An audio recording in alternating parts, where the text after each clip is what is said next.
আপনাকে আমাকে আল্লাহ পাক রব্বুল আলামিন সম্মান দিয়েছেন কত।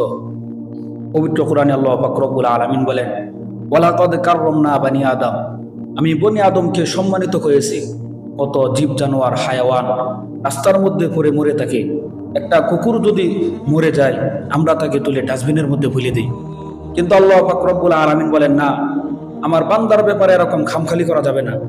তাকে গোসল দাও, সুন্দর জামা পরিধান করাও, সুগন্ধি লাগাও। বিয়ের সময় যেরকম বরকে যেরকম মানুষ দেখতে আসে, ঠিক আপনাকে আমাকে মানুষ এভাবে দেখতে আসবে। কাবা শরীফের ইমামও যদি আসে, বাইতুল মুকাদ্দাস মসজিদের ইমাম সভা যদি আসে, সরকার প্রেসিডেন্টও যদি আসে, আল্লাহ বলে তাদেরকে বলো পিছে দাঁড়াইতে, আগে আমার বান্দার লাশটাকে সামনে রাখো। কত সম্মান দিলেন।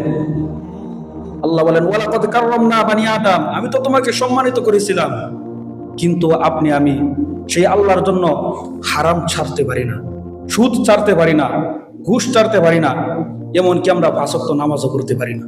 অথচ আল্লাহ তাআলা তো আমাদেরকে সম্মানিত করেছিলেন।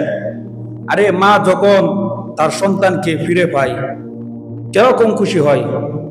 একজন বান্দা যখন গুনার মধ্যে হাবুডুবু খায়, গুনার মধ্যে ভেসে যায়, ২৪টা ঘন্টা যার গুনার মধ্যে সে ভাসতে থাকে, এই বান্দা যখন আল্লাহ পাক রব্বুল আলামিনের কাছে ফিরে আসে, মা সন্তানকে পেয়ে কি খুশি হয়, এর চাইতে আমার আল্লাহ পাক রব্বুল আলামিন বেশি খুশি হয়ে যায়।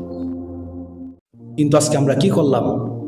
এরপরে আল্লাহ পাক রব্বুল আলামিন আমাদেরকে ডাক দেয়, ইয়া আইয়ুহাল ইনসান মা গররাকা বিরব্বিকাল কারীম, হে মানুষ, আমি আল্লাহ তাআলার কাছ থেকে তোমাকে কে বিমুখ করলো? তোমাকে কে আজকে ফিরিয়ে নিল? আজকে তুমি নামাজ পড়ো না, হালাল উপার্জন করো না, হারামের মধ্যে লিপ্ত থাকো, সুদখোর ঘুষখোর সবকিছু আজকে তোমার মধ্যে ঢুকে গেল। অথচ আমি তো তোমাকে সম্মানিত করেছিলাম, ওয়ালাকাদ কাররামনা বানি আদম, আমি তো আমার ১৮,০০০ মাখলুকাতের মধ্যে আমি তো তোমাকে সম্মানিত করেছিলাম। আল্লাহ তো আমাদেরকে সম্মান দিয়েছিলেন, কিন্তু আজকে আমরা কি করলাম?